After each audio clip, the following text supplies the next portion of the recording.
Hi students, good morning. Welcome to our video classes. In the previous classes, already we have started about is matter around us pure. In this, simply what is matter? Matter means any substance which has mass and volume is called as matter. That means the air we breathe, the food we eat, the water we drink, metals, non-metals, sand, soil, all this is matter. Again this we have learned this classification of matter also. This matter is classified into based on physical properties of this matter. The matter is classified into two types, that are pure substances and mixtures. What is pure? That means the matter which is made of only single type of particles. Already we have learned any matter is made up of smallest particles called as atoms. That means the tiny particles. The tiny particles are called as atoms. That means are these atoms are visible to our naked eye? No, these are not visible. With this type of smallest particles, any matter is made. If that matter is made only with a single type of particle, that is called as pure substance. That means any substance which is made of single type of particles, that is called as pure. But as per our daily view, we call pure milk, pure water, pure vegetables, pure, that is pure copper sulfate, like that we express. Really, as per science, really all these are all pure substances? No. Actually, in general view, anything without adulteration is called as pure substance. But as per science, the substance which is made of only single type of particles, that is called as pure substance. For example, if we take gold, it is made only single type of particle. That's why it is pure substance. Next, copper sulfate, which its chemical formula is CuSO4. It is also made of only one type of particle. That is why it is also pure substance. Like that, anything which is made of only single type of particle, that is called as pure substance. Next, any substance which is made of different types of particles, that is called as mixture, impure substance. This impure substance is also called as mixture. For example, if we take drinking water, is the drinking water is a pure substance? No. In that drinking water, two types of particles, different types of particles, not only two, three or more than three different types of particles are present. What are the different types of particles? H2O particles. Next, some essential salts are also present in it. Okay, different types of salts, that are different types of particles. That's why these are made of different types of particles. That's why it is called impure substance or mixture. Next, pure substance means chemically we can't separate, physically, not chemically, physically, by ordinary physical process like filtration, decantation, sedimentation, like that. By using these physical methods, we can't separate the components in a pure substance. But we can easily separate the components in a mixture. Okay. Next, again, these pure substances are classified into two types. What are that? Elements and compounds. Already we have 118 elements. All these elements come under the category of pure substance. Only why? Only that are made of one type of particle. For example, if we take hydrogen, hydrogen is a pure substance. Why this hydrogen is a pure substance? It is made of only one type of particle. In the same way, copper, gold, okay, all these elements are pure substances. These pure substances again cannot be split into further by chemical process or electrochemical process. That means the substances which cannot be split further into simpler components by chemical methods or electrochemical methods, simply that type of pure substances are called as elements. Next, other type of pure substances are compounds. Can we separate these compounds by chemical process? Yes. By chemical methods or by electrochemical process, we can easily split a substance into further simpler components. That is called as compound. For example, if we take copper sulfate or sodium chloride, magnesium hydroxide, water, Copper sulfate, its chemical formula is CuSO4. Magnesium sulfate, MgSO4. Copper sulfate, CuSO4. Sodium chloride, NaCl. All these are compounds. Why? Again, these can be split further into simpler components. Like that, the pure substances are classified into elements and compounds. Next, mixtures. If we take mixtures which contains two or more than two types of particles, that are called as mixtures.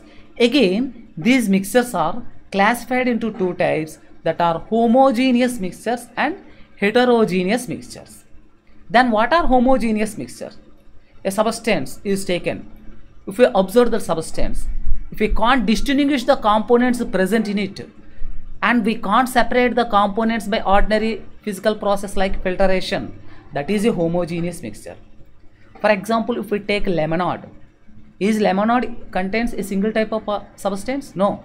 Water, lemon juice, salt, okay, some essence, like the different types of components are present in it. If we observe that mixture, say lemonade, can we distinguish the components? No, we can't. That's why it is a homogeneous mixture. Next, if we take a mixture of sand and water, the sand and water we can easily distinguish. These are sand particles, these are water particles. And if we take muddy water, we can easily distinguish these are mud particles, these are sand particles. Okay, these are small leaves or twigs. Like that, we can easily distinguish, and we can easily separate the components. That's why that is heterogeneous mixture. So students, every matter what we observed, that are classified into two types, pure substances and mixtures.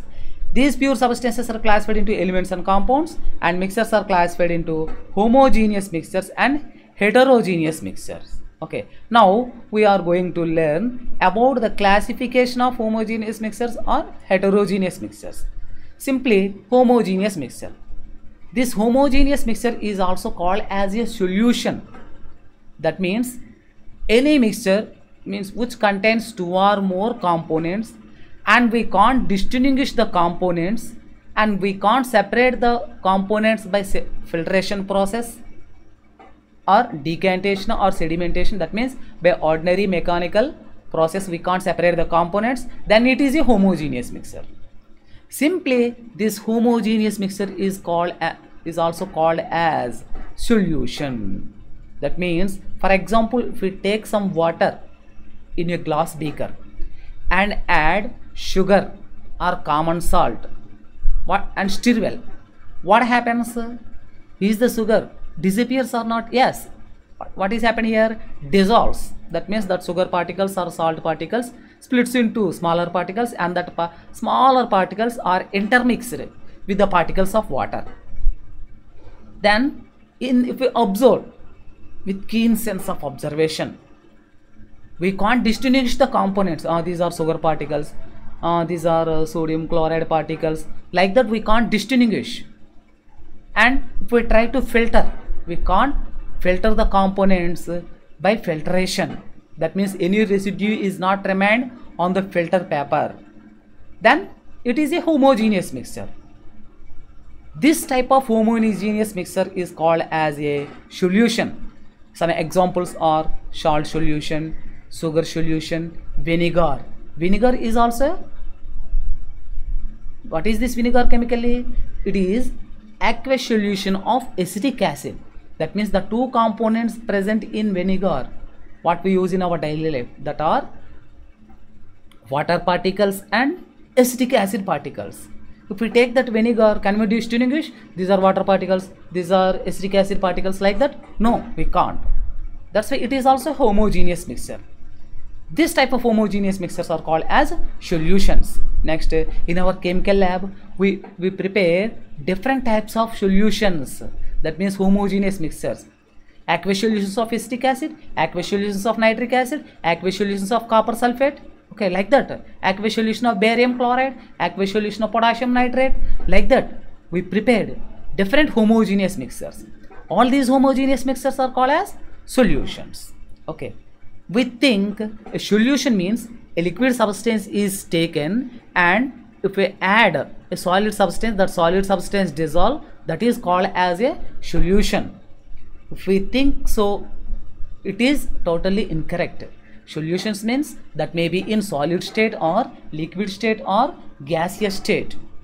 For example, metal alloys. If we take metal alloys, these metal alloys are also best examples for homogeneous mixtures called as solutions. For example, if we take ornamental gold means, is it a single substance? Only one type of particles are present? No. In it, gold and copper are present.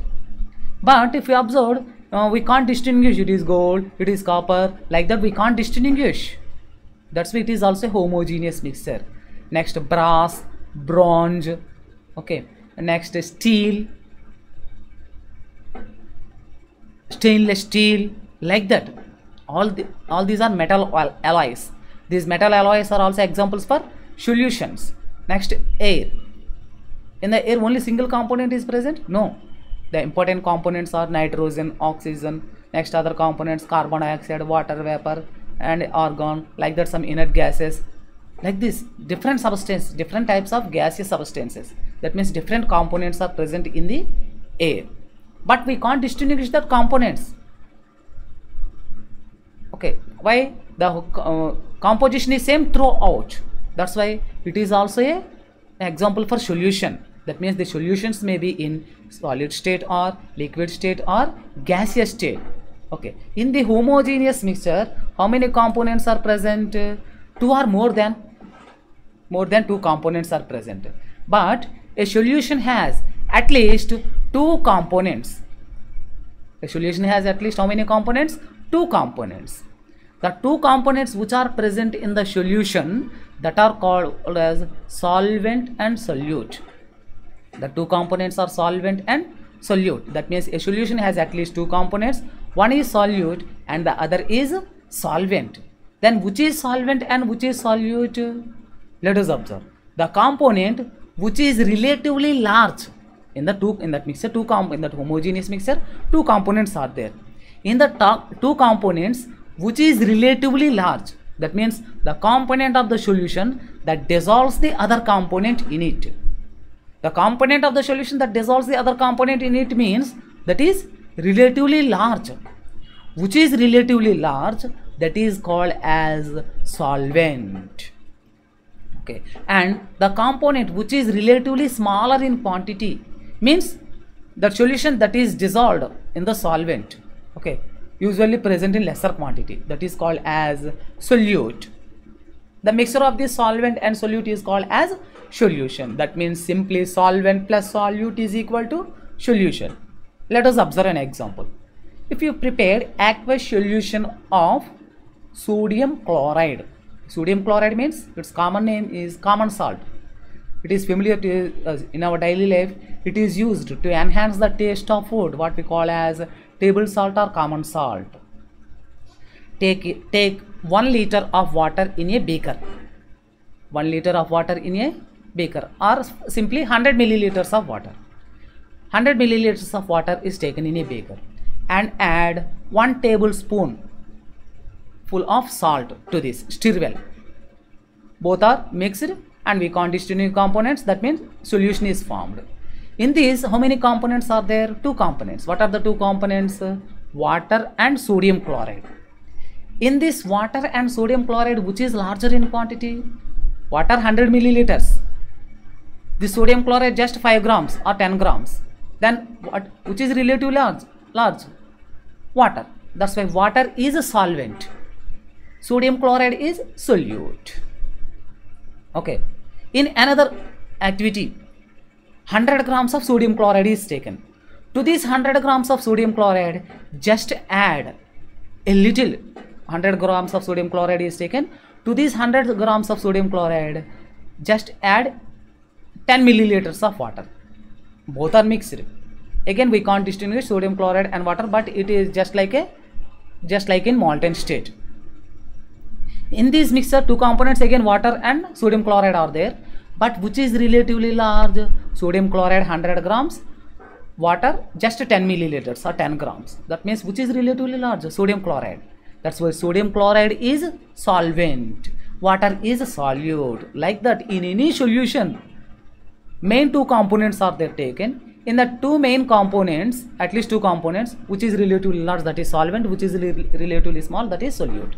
But if the two components are in equal quantity, then how can you decide that solvent and solute? Any one of them is taken as solvent and the other is a solute. For example, water 100 grams, salt 100 grams. Both are equal in same quantity. Then any one of these taken as a solute, remaining one other is solvent. Like that. Okay, solvent plus solute is equal to solution. Then what are the important properties of this solution? The main important properties of a solution are: a solution is a homogeneous mixture. Why a solution is a homogeneous mixture? If we take any mixture, in that two or more than two components are the mixture, means two or more than two components are there, and we can't distinguish the components, then it is called as homogeneous mixture. That means the composition is same throughout. We can't distinguish. For example, if we take ornamental gold, can we distinguish it is gold, it is copper, like that? No. And if we take stainless steel, can we distinguish it is iron, it is carbon, it is chromium, like that? Can we distinguish? No. Means its composition is same throughout. That's why it is a homogeneous mixture. That homogeneous mixture is called as solution. We can't distinguish the components means the particles which are present in the homogeneous mixture, the size of the particles are very, very small. Very, very small means that are less than 1 nanometer. We know nanometer means that is equal to 10 to the power of minus 9 meter. 10 to the power of minus 9 meter means, can we imagine that size? No, we can't. Okay, these particles are very small. If they are very small, we can't see by naked eye. Are they visible to our naked eye? No, they cannot be seen by our naked eye. That means in a mixture, particles are present. If the size of the particles are too small, very small, that means less than 1 nanometer, and that are not seen to our naked eyes, then that mixture which contains these small particles are called homogeneous mixtures or solutions. Because of very small particle size, that means the size of the particles in a homogeneous are very, very small, that are not seen to our naked eye. Again, that are not seen to our naked eye, and again they do not scatter a beam of light. If they do not scatter a beam of light means the path of the light is not visible. Let us observe in this. In the second diagram, two beakers are there. In the two beakers, two types of mixtures. In the first beaker, what is there? Homogeneous mixture called solution is there. In the second beaker, mixture of water and milk are there. That mixture of water and milk is not homogeneous mixture. That is another type of mixture. Later we will learn about that type of mixtures. In the first beaker, what is there? Homogeneous mixture. How can you say that it is homogeneous mixture? In this, the particle size is very small. Why? That are not visible to our naked eye. And that beaker in which the homogeneous mixture is taken, okay, take a torchlight. Focus the light from the side of this beaker as shown in the figure. Is the beam of the light is visible or not? In the first case, the beam of the light is not visible, which is yellow in color. The light beam is in yellow in color. That is not visible through that solution. That means the path of the light is not clearly visible. Why this path of the light is not clearly visible? Because the particle size is very, very small, less than 1 nanometer. If the particle size is very, very small, that means that size is not enough to scatter the beam of light. If the size is not enough to scatter the beam of light, then the path of the light is not visible clearly. This type of mixtures are called as homogeneous mixtures. Then can we separate the particles of this homogeneous mixture by filtration? No, we can't separate. Why? Their particle size is very, very small. Whenever we try to filter, that particles enters into the small gap present in the filter paper between two layers. That's why we can't separate. We can't separate the solute particles by filtration. For example, sugar solution is taken. If that sugar solution is filtered, after filtered, take the filtrate, any residues obtained on the filter paper? No residues formed. And these solute particles, sugar particles are separated? No, that are not separated. How can you say that are not separated? After filtration also, that solution remain sweet in taste. That means that solute particles, say sugar particles, are not separated. That's why the particles in a homogeneous mixture cannot be separated by filtration process. And if that solution is left aside without undisturbed, are the solute particles are settled? No, that solute particles are not settled. Means the solution is stable. Okay. These properties are exist for which mixture? That is called as homogeneous mixture or solution. Or if it is a homogeneous, or vice versa, if it is a homogeneous mixture, then already these properties are there for that solution. Okay. Okay students, I hope that you understood the properties of a solution. Thank you.